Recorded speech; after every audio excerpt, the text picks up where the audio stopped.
the life worth living. 360 success. 360 success. Welcome back to 360 Success. I'm your host, Dr. Ryan Knight. Today, we're going to talk about when success doesn't feel like you thought it would, or it feels a little bit unstable. Have you ever hit a milestone that you thought would feel amazing, only it felt, I don't know, kind of off? Had a client say to me recently, I thought they would feel better than this. Everything was working, revenue's up, the team was humming, vision was becoming reality. Everything they thought that they wanted, all their dreams, and yet they felt disconnected. They felt even stuck or uneasy, like the business was on fire, even though it wasn't. Have you ever felt that way? It's not burnout. It's not really imposter syndrome, as some would say. It's something deeper. And that's what I want to unpack today as we dive into this. You see, we've been told a story that if we hustle hard enough or we build the right strategy and stay disciplined, then we'll feel secure, confident, and fulfilled. But that's only half the truth. What happens when your external success outpaces your internal identity? What happens is success starts to feel like a threat, at least internally to your nervous system. Not because it is, but because you haven't become the person who believes you deserve it. That's powerful. Your achievements are a reflection of your output, plain and simple. But your experience or how you feel about them is always a reflection of your identity or how you see yourself. That's why people hit 6, 7, 8 figures and they still feel small. They still feel like it could all fall apart tomorrow, like it could just disappear, like they're just waiting for the other shoe to drop, because deep down they're operating in and from an identity of a person that they were 2 years ago, not the person that they're becoming. John Maxwell says, success isn't about what you get. It may have been Jim Rohn, actually, that said success isn't about what you get.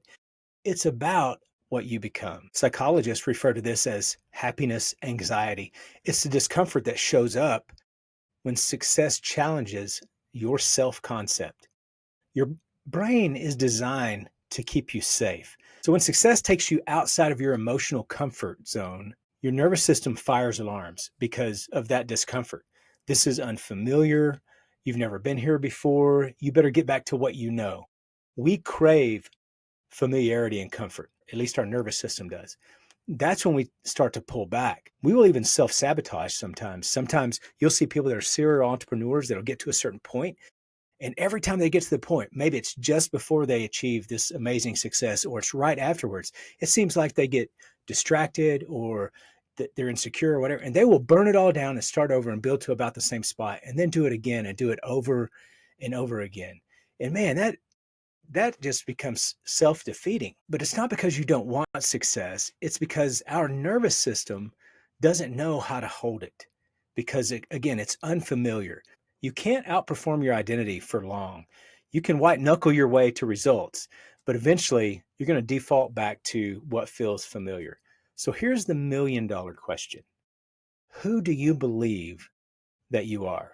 Because that belief, more than your strategy, more than your team, more than your effort, is what's going to determine your capacity. You don't need a new plan. You need a new picture of who you are. You've got to realign that self-image. And here's how you do that. First, you recognize the anxiety that you have is not a red flag. It's a signal. Second, journal daily as your future self. Write someone who earns blank and leads blank. Someone who earns $1,000,000 and leads a team of 50 people. And here's what I see today. Third, upgrade your environment.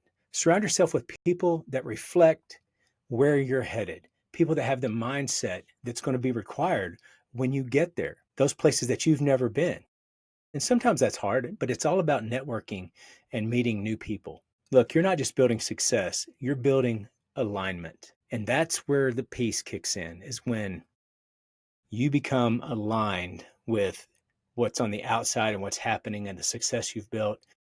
And you start to feel like that is who you are and what you're worth and what you're worthy of. If you don't address this, Here's what happens: you slow down when you should be speeding up, you undercut your own wins, and you downplay them. You let fear create limits that strategy can never fix. That's good. Let me say that again. You let fear create limits that strategy can never fix. It's not your marketing that's broken. It's your mirror. It's not your marketing. It's your mirror.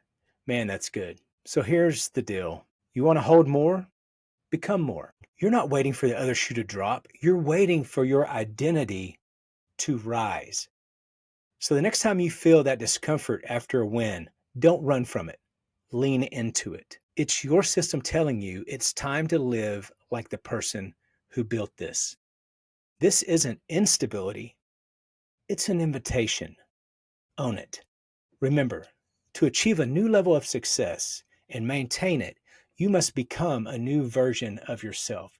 If you want more, you have to become more. That's all I've got for you today. If you've enjoyed this, please like it and share it.